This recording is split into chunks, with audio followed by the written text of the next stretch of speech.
ਸਮੇਲ podcast ਦੀ ਲੜੀ number 17 ਵਿੱਚ ਤੁਹਾਡਾ ਸਾਰਿਆਂ ਦਾ ਨਿੱਘਾ ਸਵਾਗਤ ਹੈ ਅਤੇ ਮੈਂ ਮੇਜਰ ਮੰਗੜ ਤੁਹਾਨੂੰ ਸਾਰਿਆਂ ਨੂੰ ਆਦਰ ਸਤਿਕਾਰ ਨਾਲ ਸਤਿ ਸ੍ਰੀ ਅਕਾਲ ਕਹਿੰਦਾ ਹਾਂ। ਸੋ ਅੱਜ ਦਾ ਪ੍ਰੋਗਰਾਮ ਸਾਡੇ ਸਤਿਕਾਰਯੋਗ ਮਾਤਾ ਜੀ ਬੀਬੀ ਹਰਭਜਨ ਕੌਰ ਮੰਗਟ ਜੀ ਨੂੰ ਸਮਰਪਿਤ ਹੈ। ਸੋ ਬੀਬੀ ਹਰਭਜਨ ਕੌਰ 15 ਮਈ 2020 ਨੂੰ ਸਾਡੇ ਤੋਂ ਹਮੇਸ਼ਾ ਲਈ ਵਿਛੜ ਗਏ ਸਨ। ਸੋ ਦੋਸਤੋ, ਇੱਕ ਦਿਲ ਦੇ ਵਿੱਚ ਕਿਸ ਤਰ੍ਹਾਂ ਦਾ ਦਰਦ ਹੈ, ਕਿਸ ਤਰ੍ਹਾਂ ਦਾ ਇਤਿਹਾਸ ਹੈ, ਕਿਸ ਤਰ੍ਹਾਂ ਦਾ ਸਮਾਂ ਸੀ ਜਿਸ ਵਿੱਚੋਂ ਅਸੀਂ ਗੁਜ਼ਰੇ ਸਾਰਾ ਪਰਿਵਾਰ ਪਿਛਲੇ ਸਾਲ, ਸੋ ਜਿਸ ਨੂੰ ਥੋੜ੍ਹੇ ਸ਼ਬਦਾਂ ਦੇ ਵਿੱਚ ਬਿਆਨਿਆ ਨਹੀਂ ਜਾ ਸਕਦਾ।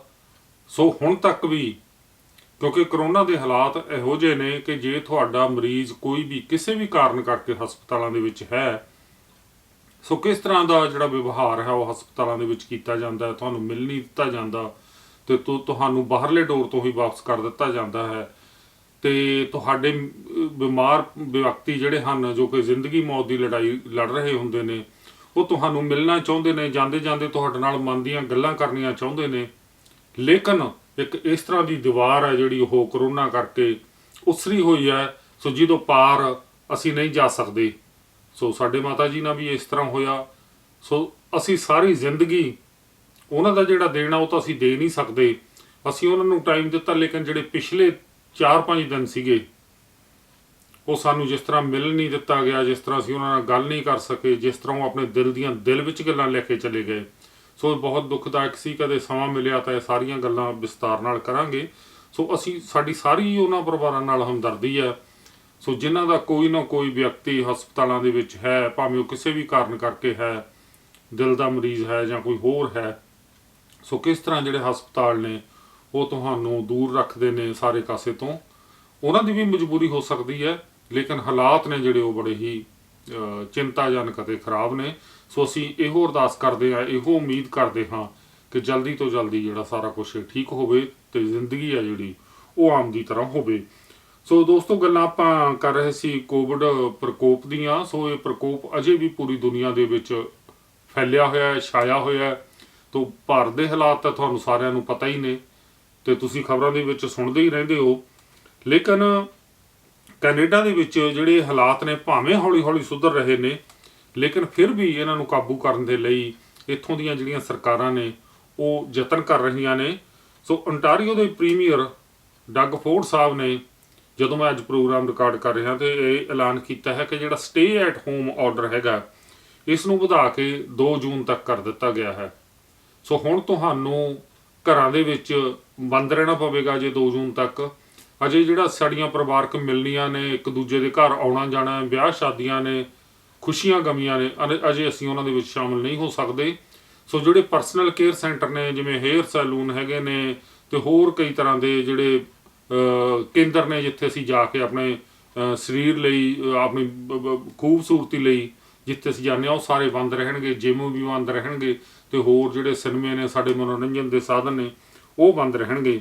ਸੋ ਇਸੇ ਤਰ੍ਹਾਂ ਟੋਰਾਂਟੋ ਦੇ ਮੇਅਰ ਜੌਨ ਟੋਰੀ ਸਾਹਿਬ ਨੇ ਅੱਜ ਇੱਕ ਐਲਾਨ ਦੇ ਵਿੱਚ ਦੱਸਿਆ ਹੈ ਕਿ 6 ਸਤੰਬਰ ਤੱਕ ਜਿੰਨੇ ਵੀ ਗ੍ਰੇਟਰ ਟੋਰਾਂਟੋ ਏਰੀਏ ਦੇ ਵਿੱਚ ਵੱਡੇ ਪ੍ਰੋਗਰਾਮ ਹੁੰਦੇ ਸੀ ਤਾਂ ਉਹ ਸਾਰੇ ਹੀ ਰੱਦ ਕਰ ਦਿੱਤੇ ਗਏ ਨੇ। ਸੋ ਜਿਸ ਤਰ੍ਹਾਂ ਤੁਸੀਂ ਜਾਣਦੇ ਹੀ ਹੋ ਕਿ ਇਹਨਾਂ ਦਿਨਾਂ ਦੇ ਵਿੱਚ, ਗਰਮੀਆਂ ਦੇ ਵਿੱਚ ਟੋਰਾਂਟੋ ਦੇ ਵਿੱਚ ਬਹੁਤ ਵੱਡੇ ਵੱਡੇ ਪ੍ਰੋਗਰਾਮ ਹੁੰਦੇ ਨੇ, ਮੈਰਾਥਨਸ ਹੁੰਦੀਆਂ ਨੇ, ਜਾਂ ਕਹਿ ਲਓ ਕੈਰਾਵਾਨਾ ਹੁੰਦਾ, ਅਤੇ CNE ਹੁੰਦੀ ਆ, ਏਅਰ ਸ਼ੋਅ ਹੁੰਦਾ, ਅਤੇ ਹੋਰ ਬਹੁਤ ਸਾਰੇ ਪ੍ਰੋਗਰਾਮ ਨੇ। ਇੱਥੇ ਸਾਡੇ ਬਰੈਂਪਟਨ ਏਰੀਏ ਦੇ ਵਿੱਚ, ਮਿਸਾਗਾ ਦੇ ਏਰੀਏ ਦੇ ਵਿੱਚ ਵੀ ਬਹੁਤ ਵੱਡੇ ਵੱਡੇ ਮੇਲੇ ਲੱਗਦੇ ਨੇ। ਸਾਡੇ ਪੰਜਾਬੀਆਂ ਦੇ ਆਪਣੇ ਮੇਲੇ ਲੱਗਦੇ ਨੇ, ਤੀਆਂ ਦੇ ਮੇਲੇ ਲੱਗਦੇ ਨੇ, ਤਾਂ ਕੁਛ ਵੀ ਨਹੀਂ ਹੋ ਸਕੇਗਾ। ਨਗਰ ਕੀਰਤਨ ਵੀ ਬੰਦ ਰਹਿਣਗੇ, ਅਤੇ ਜਿਸ ਤਰ੍ਹਾਂ ਕੈਰਾਸਾਗਾ ਹੁੰਦਾ ਸੀ ਇਸ ਇਲਾਕੇ 'ਚ ਉਹ ਵੀ ਬੰਦ ਰਹੇਗਾ।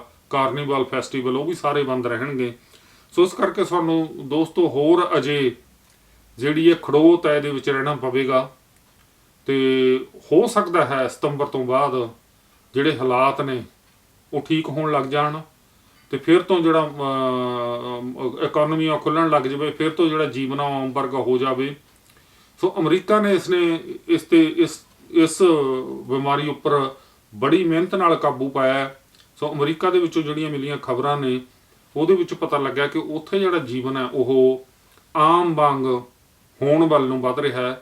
ਤਾਂ ਉੱਥੋਂ ਦੀ ਸਰਕਾਰ ਨੇ ਜਿਹੜਾ ਇਹ ਵੀ ਐਲਾਨ ਕੀਤਾ ਕਿ ਜੇ ਤੁਸੀਂ ਫੁੱਲੀ ਵੈਕਸੀਨੇਟਡ ਹੋ ਅਤੇ ਤੁਹਾਡੇ ਵੈਕਸੀਨ ਲੱਗੀ ਹੋਈ ਹੈ ਤਾਂ ਤੁਸੀਂ ਮਾਸਕ ਹੈ ਜਿਹੜਾ ਉਹ ਉਤਾਰ ਸਕਦੇ ਹੋ। ਤਾਂ ਬਹੁਤ ਘੱਟ ਦੂਰੀ ਤੋਂ ਹੀ ਤੁਹਾਨੂੰ ਮਾਸਕ ਪਹਿਨਣ ਦੀ ਜ਼ਰੂਰਤ ਹੈ। ਤੇ ਜਿਵੇਂ ਇੱਥੇ ਹੈ ਕਿ ਤੁਹਾਨੂੰ ਹਰ ਸਮੇਂ ਪਹਿਨ ਕੇ ਰੱਖਣਾ ਪੈਂਦਾ ਹੈ, ਦਫ਼ਤਰਾਂ ਦੇ ਵਿੱਚ, ਬਾਜ਼ਾਰਾਂ ਦੇ ਵਿੱਚ। ਤੇ ਜਦੋਂ ਇੱਥੇ ਸਾਡੇ ਇਹ ਠੀਕ ਹੋ ਜਾਵੇਗਾ ਮਾਹੌਲ, ਤੇ ਫਿਰ ਅਸੀਂ ਵੀ ਜਿਹੜਾ ਮਾਸਕ ਮੁਕਤ ਹੋ ਜਾਵਾਂਗੇ। ਸੋ ਦੋਸਤੋ, ਪਿਛਲੇ ਦਿਨੀ ਪ੍ਰਸਿੱਧ ਕਹਾਣੀਕਾਰ ਸਾਦਤ ਹਸਨ ਮੰਟੋ ਜੀ ਦਾ ਜਨਮ ਦਿਨ ਮਨਾਇਆ ਗਿਆ। ਤੋ ਸਾਦਤ ਹਸਨ ਮੰਟੋ ਜੀ ਨੇ ਬਹੁਤ ਖੂਬਸੂਰਤ ਕਹਾਣੀਆਂ ਲਿਖੀਆਂ, ਇਹੋ ਜਿਹੀਆਂ ਕਹਾਣੀਆਂ ਲਿਖੀਆਂ ਤੇ ਜਿਨ੍ਹਾਂ ਦਾ ਕੋਈ ਤੋੜ ਨਹੀਂ। ਤੇ ਇਹ ਜਿਹੜੇ ਸਨ ਕਹਾਣੀ ਲੇਖਕ, ਤੇ ਇਹਨਾਂ ਦਾ ਜਨਮ 11 ਮਈ 1912 ਨੂੰ ਹੋਇਆ ਸੀ। ਤੇ ਮੈਨੂੰ ਇਹ ਦੱਸਦਿਆਂ ਵੀ ਖੁਸ਼ੀ ਹੋ ਰਹੀ ਹੈ ਕਿ ਇਹਨਾਂ ਦਾ ਜਨਮ ਮੇਰੇ ਇਲਾਕੇ ਦੇ ਵਿੱਚ ਸਮਰਾਲੇ ਦੇ ਨਾਲ ਇੱਕ ਪਿੰਡ ਹੈ ਪਪੜੌਦੀ, ਉੱਥੇ ਹੋਇਆ। ਤੇ ਉੱਥੇ ਦੇ ਹੀ ਸਾਡੇ ਕਹਾਣੀਕਾਰ ਗੁਲਜ਼ਾਰ ਮੁਹੰਮਦ ਗੋਰੀਆ ਸਾਹਿਬ ਸਨ। ਤੇ ਗੋਰੀਆ ਸਾਹਿਬ ਨੂੰ ਮਿਲਣ ਅਕਸਰ ਅਸੀਂ ਜਾਂਦੇ ਰਹਿੰਦੇ ਸੀ। ਸੋ ਉਸ ਧਰਤੀ ਨੂੰ ਨਮਸਕਾਰ ਕਰਦੇ ਸੀ ਤੋਂ ਜਿੱਥੇ ਮੰਟੋ ਸਾਹਿਬ ਦਾ ਜਨਮ ਹੋਇਆ। ਸੋ ਮੰਟੋ ਸਾਹਿਬ ਦਾ ਜਨਮ ਜਿਹੜੇ ਸਮਰਾਲੇ ਦੇ ਲੇਖਕ ਨੇ, ਜਾਂ ਜਿਹੜਾ ਉਹ ਏਰੀਆ ਹੈ ਇਲਾਕੇ ਦੇ ਲੇਖਕ ਨੇ, ਉਹ ਹਰ ਸਾਲ ਮਨਾਉਂਦੇ ਨੇ 11 ਮਈ ਵਾਲੇ ਦਿਨ। ਸੋ ਜਿਹਦੇ ਵਿੱਚ ਜਿਹੜੇ ਸਾਡੇ ਲੇਖਕ ਨੇ ਉਹ ਇਕੱਠੇ ਹੁੰਦੇ ਨੇ। ਮੰਟੋ ਸਾਹਿਬ ਦੀ ਯਾਦ ਦੇ ਵਿੱਚ ਉੱਥੇ ਲਾਇਬ੍ਰੇਰੀ ਵੀ ਖੋਲ੍ਹੀ ਗਈ ਹੈ ਅਤੇ ਹੋਰ ਬੜਾ ਸਾਰਾ ਇਕੱਠ ਹੁੰਦਾ। ਇੱਕ ਵਾਰੀ ਉੱਥੇ ਦਲਜੀਤ ਸ਼ਾਹੀ ਜੀ ਉਹਨਾਂ ਨੇ ਮੰਟੋ ਸਾਹਿਬ ਦੇ ਪਰਿਵਾਰ ਨੂੰ ਵੀ ਸੱਦਿਆ ਸੀ, ਉਸ ਦੀਆਂ ਬੇਟੀਆਂ ਆਈਆਂ ਸਨ। ਤੇ ਇਸੇ ਤਰ੍ਹਾਂ ਰਾਜਵਿੰਦਰ ਸਮਰਾਲਾ ਜੀ ਤੇ ਦਲਜੀਤ ਸ਼ਾਹੀ ਜੀ, ਮਾਸਟਰ ਤਰਲੋਚਨ ਜੀ ਤੇ ਪ੍ਰੋਫੈਸਰ ਪਰਮਿੰਦਰ ਸਿੰਘ, ਇਹ ਸਾਰੇ ਰਲ ਕੇ ਮਨਾਉਂਦੇ ਨੇ। ਤੇ ਇਸ ਵਾਰ ਵੀ ਇਹਨਾਂ ਨੇ ਮਨਾਇਆ ਹੈ ਤੇ ਬੜੀ ਚੰਗੀ ਗੱਲ ਹੈ। ਤੇ ਮੰਟੋ ਸਾਡੇ ਇਲਾਕੇ ਦਾ ਮਾਣ ਹੈ। ਸੋ ਦੋਸਤੋ, ਜੇ ਆਪਾਂ ਥੋੜਾ ਜਿਹਾ ਪਿੱਛੇ ਜਾਈਏ, ਕੁਝ ਲੋਕ ਇਹੋ ਜਿਹੇ ਹੁੰਦੇ ਨੇ ਜੋ ਦੁਨੀਆ ਦੀ ਧਾਰਾ ਹੀ ਬਦਲ ਦਿੰਦੇ ਨੇ, ਜੋ ਵਕਤ ਨੂੰ ਬਦਲ ਦਿੰਦੇ ਨੇ, ਜੋ ਇੱਕ ਨਵਾਂ ਜਿਹੜਾ ਹੈਗਾ ਉਹ ਲਹਿਰ ਪੈਦਾ ਕਰ ਦਿੰਦੇ ਨੇ ਸਮਾਜ ਦੇ ਵਿੱਚ। ਤੋਂ ਫਿਰ ਜਿਹੜਾ ਸਾਰਾ ਸਾਹਿਤ ਹੈ, ਸਿਨੇਮਾ ਹੈ, ਸਾਡੇ ਨਾਟਕ ਨੇ, ਉਹ ਸਾਰੇ ਫਿਰ ਉਸ ਦੀ ਰੌਸ਼ਨੀ ਦੇ ਵਿੱਚ ਚੱਲਦੇ ਨੇ। ਸੋ ਇਸੇ ਤਰ੍ਹਾਂ ਦੀ ਸ਼ਖਸੀਅਤ ਸੀਗੀ ਸਿਗਮੰਡ ਫਰਾਇਡ, ਜਿਨ੍ਹਾਂ ਨੇ ਮਨੋਵਿਗਿਆਨ ਦੇ ਉੱਪਰ ਬਹੁਤ ਕੰਮ ਕੀਤਾ। ਕਹਾਣੀਆਂ ਦੇ ਵਿੱਚ ਜਦੋਂ ਅਸੀਂ ਕਹਿੰਦੇ ਹਾਂ ਕਹਾਣੀ ਮਨੋਵਚਨੀ ਹੈ, ਇਹ ਮਨੋਵਿਗਿਆਨ ਹੈ, ਇਹ ਕਿੱਥੋਂ ਆਇਆ, ਇਹਨੂੰ ਦੇਣ ਵਾਲਾ ਕੌਣ ਸੀ? ਇਹ ਸੀ ਫਰਾਇਡ, ਜਿਸ ਨੇ ਸਾਡੇ ਜਿਹੜੇ 3 ਮਨ ਨੇ, ਚੇਤਨ ਮਨ, ਅਵਚੇਤਨ ਮਨ, ਅਰਧ ਚੇਤਨ ਮਨ, ਇਹਨਾਂ ਦੀ ਖੋਜ ਕੀਤੀ ਤੇ ਕਿਸ ਤਰ੍ਹਾਂ ਇਹ ਕੰਮ ਕਰਦੇ ਨੇ, ਕਿਸ ਤਰ੍ਹਾਂ ਬੰਦੇ ਦੇ ਉੱਪਰ ਜਿਹੜੀ ਉਹਦੀ ਸ਼ਖਸੀਅਤ ਦਾ ਜਿਹੜਾ ਪ੍ਰਭਾਵ ਹੈ, ਇਹਦੇ ਪਿੱਛੇ ਕੀ ਕਾਰਨ ਹੁੰਦੇ ਨੇ। ਸੋ ਉਹਨਾਂ ਸਾਰੀਆਂ ਚੀਜ਼ਾਂ ਨੂੰ ਬਿਆਨਿਆ।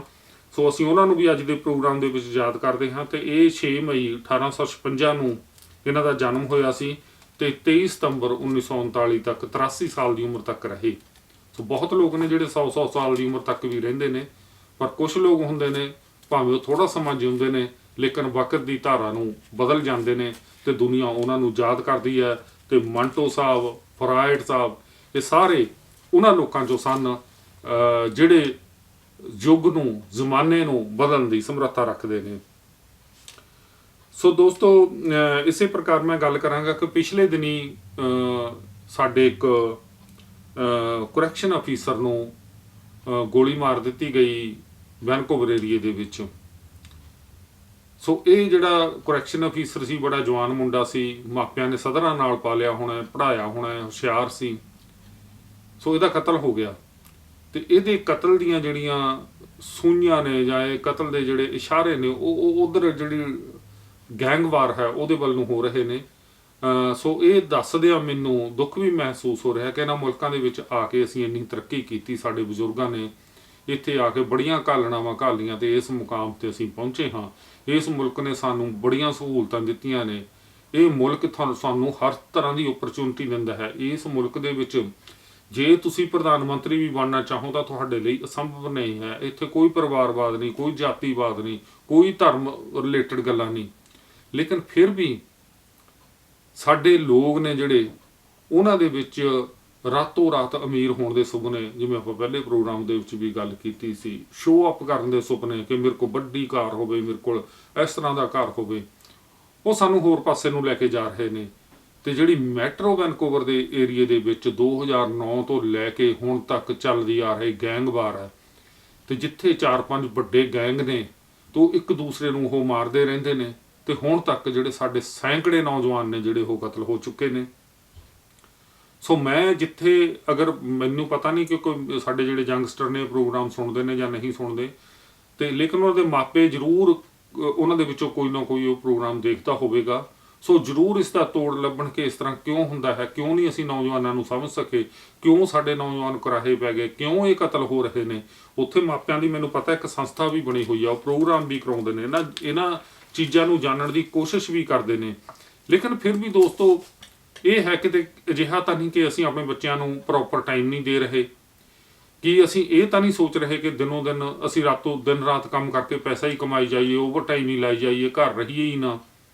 ਕਿਤੇ ਇਹ ਤਾਂ ਨਹੀਂ ਕਿ ਜਿਹੜੀ ਡੋਮੈਸਟਿਕ ਵਾਇਲੈਂਸ ਹੈਗੀ ਆ, ਘਰਾਂ ਦੇ ਵਿੱਚ ਸ਼ਰਾਬ ਪੀ ਕੇ ਲੜਨਾ, ਔਰਤਾਂ ਨੂੰ ਮਾਰਨਾ ਕੁੱਟਣਾ, ਤੇ ਕਿਤੇ ਇਹ ਤਾਂ ਨਹੀਂ ਸਾਡੇ ਬੱਚਿਆਂ ਤੇ ਅਸਰ ਪਾ ਰਿਹਾ, ਜਾਂ ਕਿਤੇ ਇਹ ਤਾਂ ਨਹੀਂ ਅਸਰ ਪਾ ਰਿਹਾ ਕਿ ਅਸੀਂ ਜਿਹੜੇ ਦਿਖਾਵੇ ਕਰਦੇ ਹਾਂ, ਵੱਡੇ ਵੱਡੇ ਵਿਆਹ ਕਰਦੇ ਹਾਂ, ਵੱਡੀਆਂ ਵੱਡੀਆਂ ਕਾਰਾਂ, ਤੇ ਫਿਰ ਦਿਨ ਰਾਤ ਕੰਮ ਕਰੀ ਜਾਂਦੇ ਹਾਂ ਉਹਨਾਂ ਕਿਸ਼ਤਾਂ ਉਤਾਰਨ ਲਈ, ਕਿ ਕਿਤੇ ਇਸ ਤਰ੍ਹਾਂ ਦਾ ਤਾਂ ਨਹੀਂ ਹੈ ਕਿ ਸਾਡੇ ਬੱਚਿਆਂ ਨੂੰ ਇਸ ਦਿਖਾਵੇ ਦੀ ਦੁਨੀਆ ਦੇ ਵਿੱਚ, ਇਸ ਜਿਹੜਾ ਗਲੈਮਰ ਹੈ ਇਸ ਦੀ ਦੁਨੀਆ ਵਿੱਚ ਧੱਕ ਰਿਹਾ ਹੈ।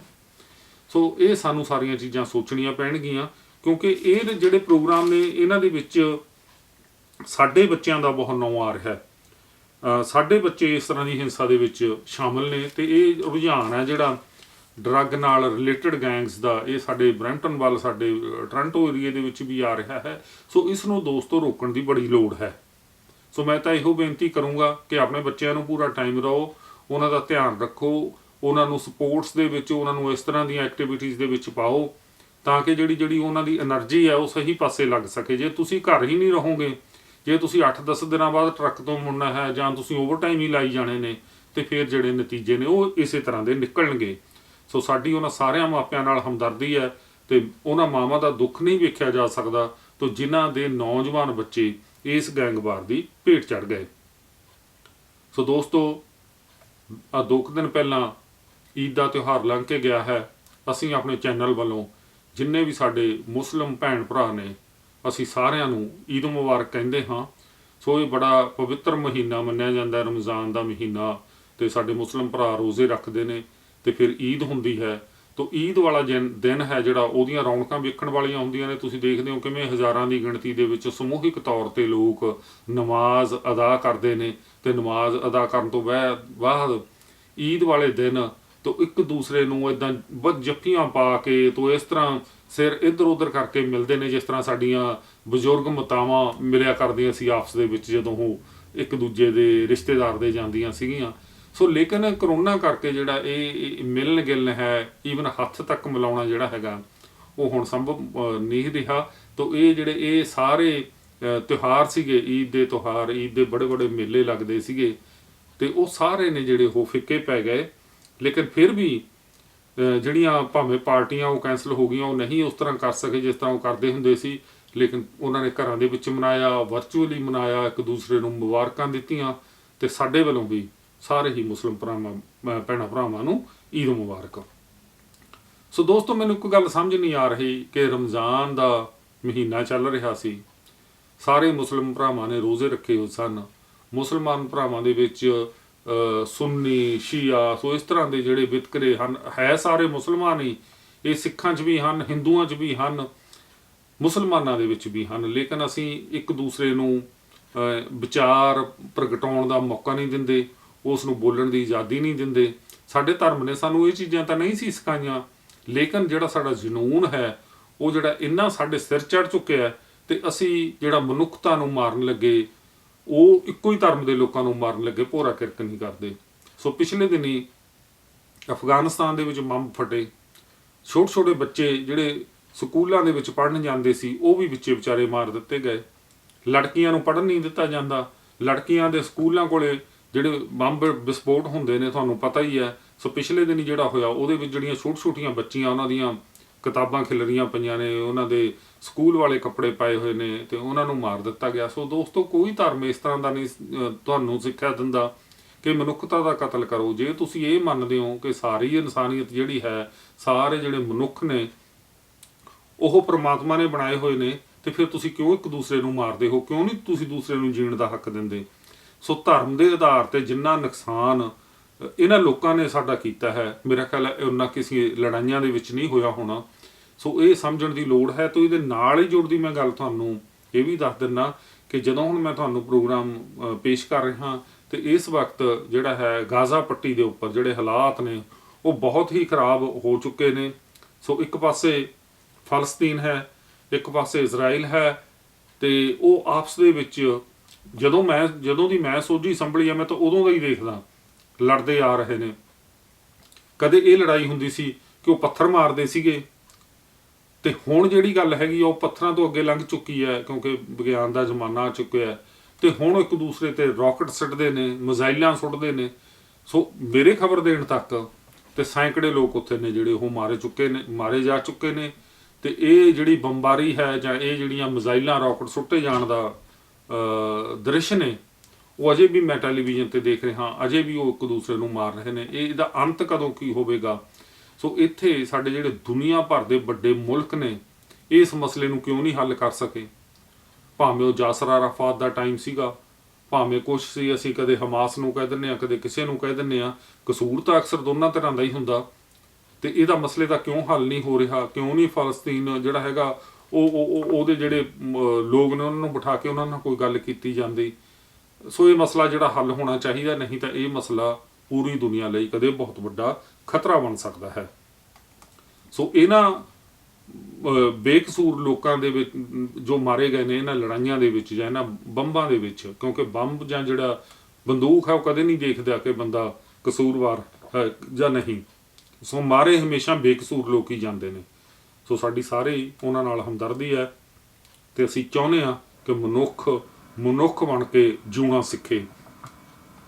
ਸੋ ਇਸੇ ਤਰ੍ਹਾਂ ਦੋਸਤੋ ਖਬਰ ਹੋਰ ਸਾਂਝੀ ਕਰ ਲੈਂਦੇ ਹਾਂ ਕਿ ਪਿਛਲੇ ਦਿਨੀ ਜਿਹੜਾ ਰਾਕਟ ਉੱਪਰੋਂ ਬੇਕਾਬੂ ਹੋ ਗਿਆ ਸੀ, ਚੀਨ ਨੇ ਜਿਹੜਾ ਛੱਡਿਆ ਸੀ, ਤੇ ਉਹ ਜਦੋਂ ਧਰਤੀ ਵੱਲ ਨੂੰ ਪਰਤ ਰਿਹਾ ਸੀ ਤਾਂ ਡਰ ਬਣਿਆ ਹੋਇਆ ਸੀ ਕਿ ਉਹ ਪਤਾ ਨਹੀਂ ਆ ਕੇ ਕਿੱਥੇ ਡਿੱਗੇਗਾ।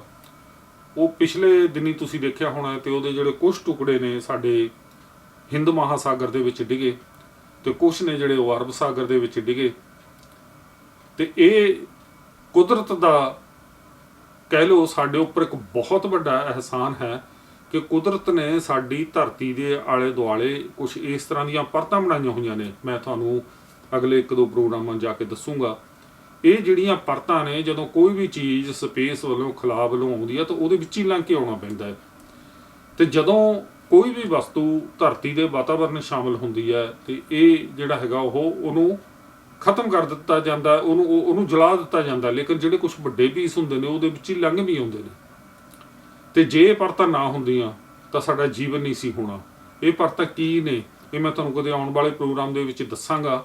ਲੇਕਿਨ ਇਹ ਜਿਹੜੇ ਰਾਕਟ ਦਾ ਮਲਬਾ ਸੀ ਉਹ ਬਹੁਤ ਸਾਰਾ ਤਾਂ ਉੱਪਰ ਹੀ ਮੱਚ ਗਿਆ। ਅੱਗ ਉਹਨੂੰ ਪਕੜਦੀ ਹੈ ਤੇ ਉਹ ਮੱਚ ਜਾਂਦਾ ਹੈ ਤੇ ਉਹ ਉੱਥੇ ਮੱਚ ਗਿਆ, ਤੇ ਬਾਕੀ ਜਿਹੜੇ ਬਚਿਆ ਹੋਇਆ ਭਾਗ ਸੀ ਤੇ ਉਹ ਆ ਕੇ ਸਮੁੰਦਰ 'ਚ ਡਿੱਗ ਗਿਆ। ਕਿਉਂਕਿ ਸਾਡੀ ਧਰਤੀ ਦਾ 70% ਹੈ ਜਿਹੜਾ ਸਾਡੀ ਧਰਤੀ ਦੇ ਉੱਪਰ ਪਾਣੀ ਹੈ ਤੇ 30% ਦੇ ਕਰੀਬ ਵਸੋਂ ਹੈ। ਸੋ ਇਸ ਕਰਕੇ ਜਦੋਂ ਕੋਈ ਵੀ ਚੀਜ਼ ਅਸਮਾਨ ਵੱਲੋਂ ਆਉਂਦੀ ਹੈ ਤਾਂ ਉਹਦੇ ਜ਼ਿਆਦਾਤਰ ਜਿਹੜੇ ਚਾਂਸ ਨੇ ਉਹ ਸਮੁੰਦਰ ਵਿੱਚ ਡਿੱਗਣ ਦੇ ਹੀ ਹੁੰਦੇ ਨੇ। ਲੇਕਿਨ ਫਿਰ ਵੀ ਜੇ ਕਿਤੇ ਇਹੋ ਜਿਹੀ ਚੀਜ਼ ਸਾਡੀ ਆਬਾਦੀ ਦੇ ਉੱਪਰ ਆ ਡਿੱਗੇ, ਵਸੋਂ ਦੇ ਉੱਪਰ ਆ ਡਿੱਗੇ, ਤਾਂ ਬਹੁਤ ਵੱਡਾ ਨੁਕਸਾਨ ਕਰ ਸਕਦੀ ਹੈ। ਇੱਥੋਂ ਗੱਲ ਆਪਾਂ ਬ੍ਰਹਿਮੰਡ ਦੀ ਕਰਦੇ ਹਾਂ। ਸੋ ਬ੍ਰਹਿਮੰਡ ਨਾਲ ਜੁੜੀ ਹੋਈ ਕਿਤਾਬ ਹੈ ਜਿਹੜੀ ਤੁਹਾਡੇ ਤੱਕ ਉਹ ਜਲਦੀ ਆ ਰਹੀ ਹੈ। ਸੋ ਮੇਰੇ ਤੁਸੀਂ ਬਹੁਤ ਸਾਰੇ ਜਿਹੜੇ ਆਰਟੀਕਲ ਨੇ ਉਹ ਅਜੀਤ ਅਖਬਾਰ ਦੇ ਵਿੱਚ ਬ੍ਰਹਿਮੰਡ ਸੰਬੰਧੀ ਪੜ੍ਹਦੇ ਰਹੇ ਹੋ ਅਤੇ ਤੁਹਾਡੇ ਵੱਲੋਂ ਬਹੁਤ ਸਹਿਯੋਗ ਵੀ ਆਉਂਦਾ ਰਿਹਾ ਹੈ। ਤੇ ਤੁਹਾਡੀ ਇਹ ਮੰਗ ਸੀ ਕਿ ਜਿਹੜੀ ਕਿਤਾਬ ਹੈ ਇਹ ਛਪਵਾਈ ਜਾਵੇ। ਸੋ ਦੋਸਤੋ ਯੂਨੀਸਟਾਰ ਬੁੱਕਸ ਵਾਲਿਆਂ ਨੇ ਇਹ ਕਿਤਾਬ ਤਕਰੀਬਨ ਤਿਆਰ ਕਰ ਦਿੱਤੀ ਹੈ। ਤਾਂ ਬੜੀ ਜਲਦੀ ਕਿਤਾਬ ਆ ਜਾਏਗੀ। ਜਿਉਂ ਹੀ ਮੈਨੂੰ ਇਹਦਾ ਟਾਈਟਲ ਮਿਲਿਆ ਮੈਂ ਤੁਹਾਨੂੰ ਦਿਖਾਵਾਂਗਾ।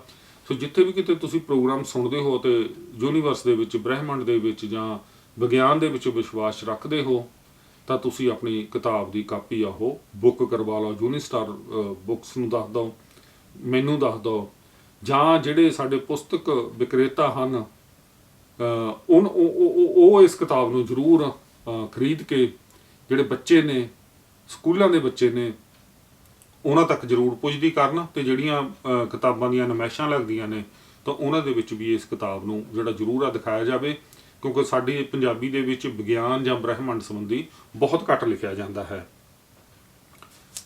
ਸੋ ਦੋਸਤੋ ਪ੍ਰੋਗਰਾਮ ਦੇ ਵਿੱਚ ਤੁਹਾਡੇ ਸੰਦੇਸ਼ ਨੇ ਜਿਹੜੇ ਉਹ ਅਕਸਰ ਸਾਨੂੰ ਆਉਂਦੇ ਰਹਿੰਦੇ ਨੇ। ਸੋ ਅਸੀਂ ਅੱਜ ਦੇ ਪ੍ਰੋਗਰਾਮ ਤੋਂ ਪਹਿਲਾਂ ਜਿਹੜੇ ਤੁਹਾਡੇ ਸੰਦੇਸ਼ ਆਏ ਨੇ ਤਾਂ ਉਹਨਾਂ ਸਾਰੇ ਦੋਸਤਾਂ ਦਾ ਧੰਨਵਾਦ ਕਰਦੇ ਹਾਂ।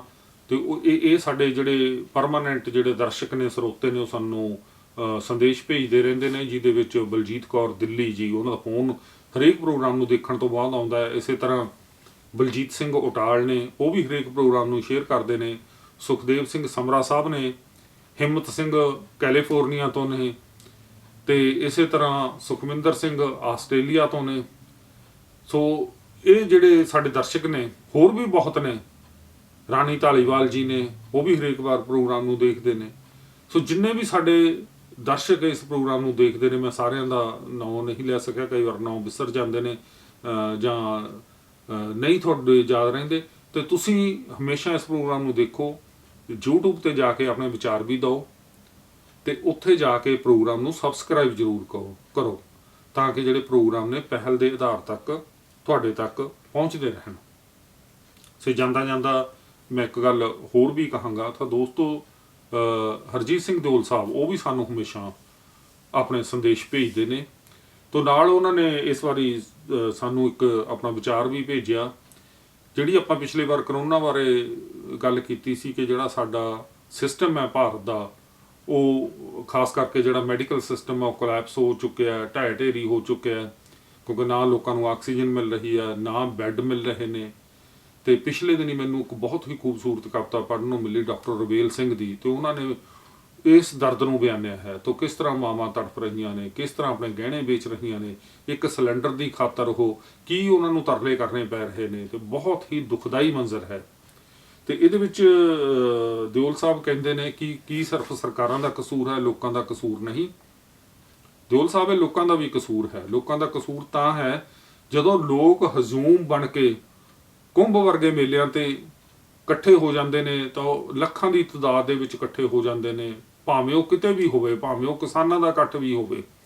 ਤੇ ਜਦੋਂ ਅਸੀਂ ਜਿਹੜੇ ਉਹ ਰੂਲਸ ਨੇ ਉਹਨਾਂ ਨੂੰ ਫੋਲੋ ਨਹੀਂ ਕਰਦੇ ਤੇ ਬਿਮਾਰੀ ਫੈਲਦੀ ਹੈ, ਤਾਂ ਉਸ ਵਕਤ ਜਿਹੜਾ ਲੋਕਾਂ ਦਾ ਇਕੱਠ ਹੈ ਉਹ ਇਸ ਚੀਜ਼ ਨੂੰ ਵਧਾਉਣ ਦੇ ਵਿੱਚ ਸਹਾਈ ਹੁੰਦਾ। ਭਾਵੇਂ ਉਹ ਰੈਲੀਆਂ ਹੋਣ, ਰੈਲੀਆਂ 'ਚ ਜਾਣ ਵਾਲੇ ਕੌਣ ਲੋਕ ਹੁੰਦੇ ਨੇ?